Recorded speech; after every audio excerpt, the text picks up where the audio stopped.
ஆறாம் கட்ட மக்களவை தேர்தலில் 58 தொகுதிகளுக்கான வாக்குப்பதிவு தொடக்கம். வரிசையில் காத்திருந்து ஜனநாயக கடமையாற்றும் வாக்காளர்கள்.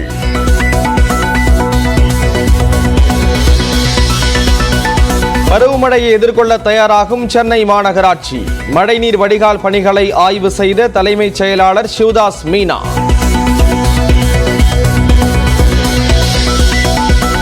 குற்றாலம் ஐந்தருவியில் நீர்வரத்து சீரானதால் சுற்றுலா பயணிகளுக்கு அனுமதி.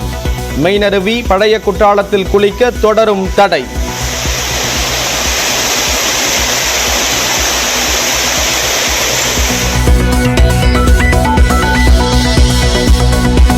முல்லை பெரியாறில் புதிய அணை கட்டுவதற்கு ஆய்வு செய்ய கேரள அரசு முன்மொழிந்த கருத்துருவை பரிசீலிக்க கூடாது.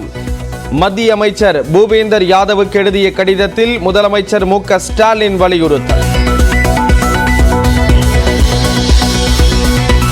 சிலந்தி ஆற்றின் குறுக்கே தடுப்பணை கட்ட அனுமதி பெறாவிட்டால் உடனே பணிகளை நிறுத்த வேண்டும். கேரள அரசுக்கு தென்மண்டல பசுமை தீர்ப்பாயம் ஆணை.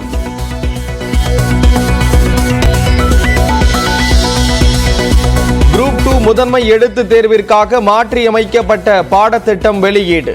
குரூப் 2A முதன்மை தேர்விற்கான புதிய பாடத்திட்டத்தையும் வெளியிட்டது TNPSC. கர்நாடக மாநிலம் மைசூருவில் பிரதமர் தங்கியிருந்த ஹோட்டலில் 80 லட்சம் கட்டண பாக்கி. ஓராண்டுக்கு மேலாகியும் பணம் வராததால் நீதிமன்றத்தை நாட ஹோட்டல் நிர்வாகம் முடிவு. மின் கட்டணம் தொடர்பான போலி SMS மீண்டும் உலா வருவதால் எச்சரிக்கை அவசியம். பொதுமக்களுக்கு மின்சார வாரியம் அறிவுறுத்தல். அரசு பேருந்துகளுக்கு தொடர்ந்து அபராதம் விதிக்கும் போக்குவரத்து காவல்துறை. தடுத்து நிறுத்த முதல்வருக்கு கோரிக்கை வைத்த போக்குவரத்து தொழிலாளர்கள். அரசு பேருந்தில் டிக்கெட் எடுத்துதான் பயணித்ததாக சர்ச்சையில் சிக்கிய ஆயுதப்படை காவலர் ஆறுமுக பாண்டி விளக்கம். காவல்துறையை களங்கப்படுத்த வாக்குவாதம் செய்ததை போன்று நடத்துனர்தான் வீடியோ எடுத்து வெளியிட்டதாக குற்றச்சாட்டு. மக்களவை தேர்தலில் நாம் தமிழர் கட்சியை விட பாஜக தனித்து போட்டியிட்டு அதிக ஓட்டுகளை வாங்கினால் கட்சியை கலைத்து விடுவேன். தேர்தல் ஜூன் 4 பிறகு இண்டிவிஜுவலா உங்களுடைய தனியா நீங்க பெற்ற வாக்கு எவ்வளவு என்னை தாண்டி இருந்துச்சுன்னா நான் கட்சி கழிச்சு. அண்ணாமலைக்கு சவால் விட்ட சீமான்.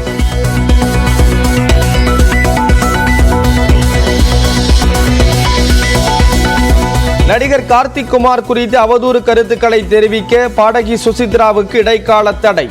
மான நஷ்டஈடு கோரி முன்னாள் கணவர் கார்த்திக் குமார் தொடர்ந்த வழக்கில் சென்னை உயர்நீதிமன்றம் உத்தரவு. சென்னை கோடம்பாக்கத்தில் கருவின் பாலினத்தை தெரிவித்த தனியார் மருத்துவமனைக்கு சீல்.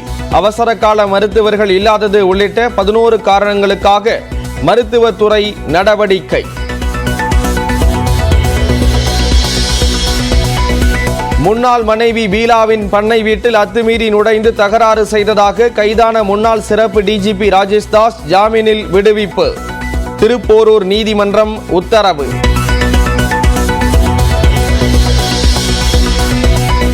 காஞ்சிபுரம் வரதராஜ பெருமாள் கோயில் விழாவில் மீண்டும் வடகலை தென்கலை பிரிவினரிடையே மோதல். நடு ரோட்டில் அர்ச்சகர்கள் திட்டிக் கொண்டதால் சாமி கும்பிட வந்த பக்தர்கள் வேதனை. பெங்களூரு ராமேஸ்வரம் கஃபே குண்டுவெடிப்பு வழக்கில் 5வது நபர் கைது. சதி திட்டத்தில் ஈடுபட்டதாக கர்நாடகாவைச் சேர்ந்த லஷ்கர்-இ தொய்பா பயங்கரவாதியை கைது செய்த NIA. ராஜஸ்தான் அணியை 36 ரன்கள் வித்தியாசத்தில் வீழ்த்தி IPL இறுதிப் போட்டிக்கு முன்னேறிய ஹைதராபாத். சேப்பாக்கம் மைதானத்தில் நாளை நடைபெறும் போட்டியில் கோப்பைக்காக கொல்கத்தாவுடன் பல பரீட்சை.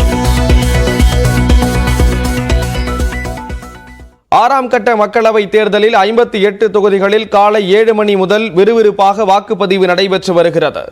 உத்தரப்பிரதேசத்தில் 14, ஹரியானாவில் 10, பீகார் மற்றும் மேற்கு வங்கத்தில் தலா 8 தொகுதிகளிலும் தேர்தல் நடைபெற்று வருகிறது.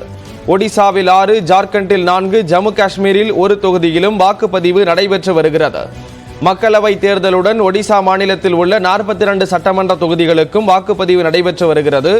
ஆறாம் கட்ட மக்களவைத் தேர்தலில் 11.13 கோடி பேர் வாக்களிக்க தகுதி பெற்றுள்ளதாகவும் இதில் 5,84 லட்சம் பேர் ஆண்கள், 5,29 லட்சம் பேர் பெண்கள், 5,120 பேர் மூன்றாம் பாலினத்தவர்கள் என தேர்தல் ஆணையம் தெரிவித்துள்ளது.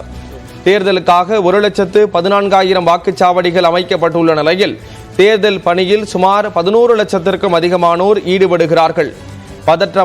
மிகவும் பதற்றமான வாக்குச்சாவடிகளில் வெப் கேமராக்கள் பொருத்தப்பட்டு துணை ராணுவத்தினர் பாதுகாப்பு பணியில் ஈடுபட்டு வருகின்றனர்.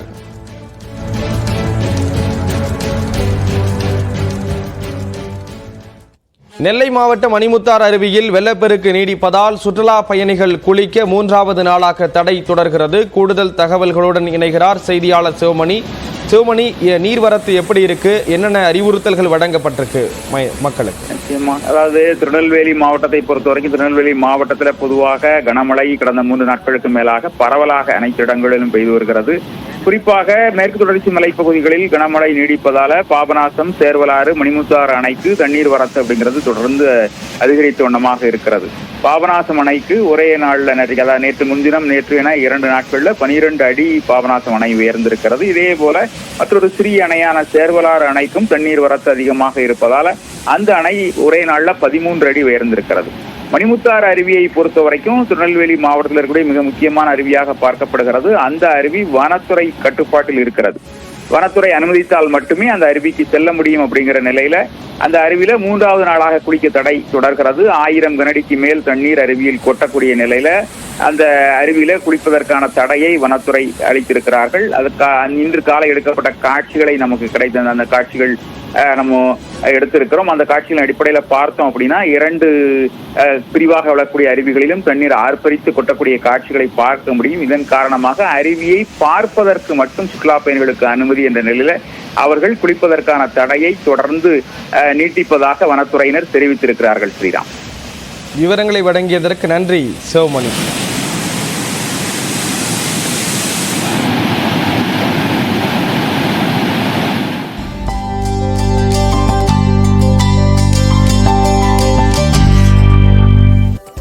அடுத்ததாக நம்ம ஒரு செய்திகளை பார்க்கலாம். சேலம் மாவட்டம் ஆத்தூர் வேளாண் உற்பத்தியாளர் கூட்டுறவு விற்பனை சங்கத்திற்கு மழை காரணமாக மஞ்சள் வரத்து குறைந்த போதிலும் விலையில் எந்த மாற்றமும் செய்யப்படவில்லை. பல்வேறு பகுதிகளைச் சேர்ந்த விவசாயிகள் 742 மூட்டை மஞ்சளை விற்பனைக்கு கொண்டு வந்தனர். இதில் விரலி மஞ்சள் குவிண்டால் 16,169 முதல் 19,709 ரூபாய்க்கும், உருண்டை மஞ்சள் 17,299 ரூபாய் வரையும் விற்கப்பட்டது. பனங்காளி மஞ்சள் 21,659 முதல் 25,289 ரூபாய்க்கு விற்கப்பட்டது. மொத்தமாக 427.94 குவிண்டால் மஞ்சள் 71 லட்சம் ரூபாய்க்கு விற்கப்பட்டது.